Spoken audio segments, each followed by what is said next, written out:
A Christmas Tale for All, a man called Yeshua, a donkey called Shamar, and a North Star.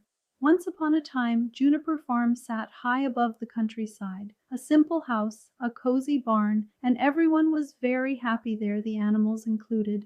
In the mornings, the gray-haired farmer's wife would come and feed the hens and the small animals, and she was always singing quietly to herself. They called her Lavender because she smelled of the lavender that covered the fields in spring.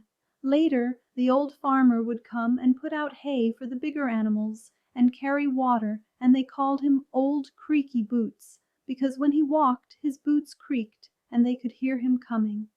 In the barn there was a new foal, and he was very excited about Christmas, and he asked his mom why everyone celebrated it so much, and why Old Creaky Boots gave them more hay, and Lavender sang more. The old donkey was surprised that the little foal did not know the Christmas story, and his mom, nuzzling her foal with affection, said she was too busy working on the farm for stories. The donkey decided, to the delight of all the animals, as it was bedtime, that he would tell the story, and all the animals settled down to listen, and he began like we begin. Once upon a time there was a donkey called Shamar. Shamar, too, worked hard in the quarries in a hot land with many deserts, but his master Amir was kind and treated him well despite the work. One day Amir took the donkey to a village, and Amir was approached by a tall man in long white robes who offered to purchase the little Shamar. It was a good price, and the man was a wise merchant, so pretty soon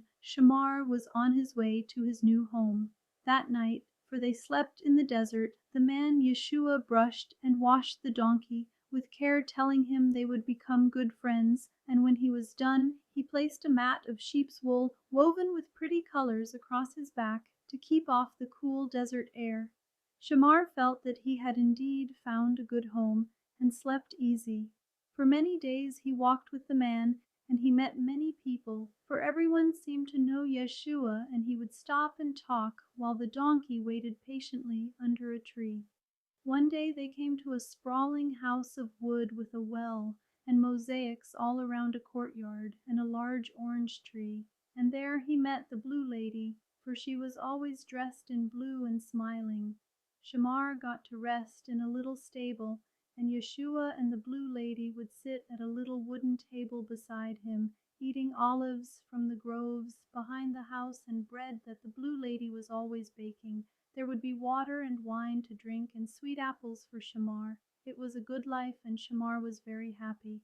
Then one day evil men came, and Yeshua was taken away.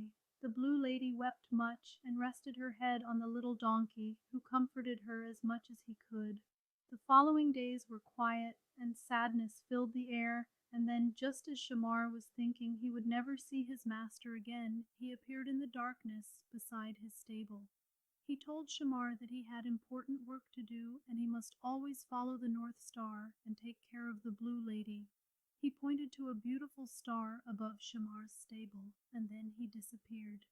Shamar did not know what was happening, but he wanted to follow his master's orders, so the next day, when the Blue Lady came with the baskets to carry things, he stood patiently. Soon a man, John, came, and he and the Blue Lady started a long journey. Shamar was patient, and his companions kind, and even though his feet ached, he carried the baskets and sometimes the Blue Lady. Always he walked in the direction of the North Star, and his companions followed him. Eventually they came to a huge ocean, shining green in the sun, and Shamar thought he had never seen anything so beautiful. They went on board a wooden ship with little space for the small group, but there Shamar got to rest, and he realized that just like him, the sailors were following the North Star. Soon after many adventures, they came to a land with much lavender, like the lavender that grew around Juniper Farm.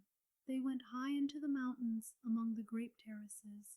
There in a clearing, the man John and the Blue Lady, with friends of Yeshua, built a small church and a little stone house with a stable for Shamar. All those who came praised the donkey and petted him in his stable, telling how he had carried the man that was born at Christmas. Shamar never saw Yeshua again, but whenever he saw the North Star, he knew his master was close, and he kept his promise, always caring for the blue lady. As the donkey finished his story, the little foal looked at his mom. Can my name be Shamar, like the loyal donkey? And his mother, as if asking the old donkey for permission, looked at him. Indeed, he said, it is a worthy name for a worthy foal. All the animals went to bed, happy with the story of Christmas, and all around the snow came down, and the North Star shone brightly.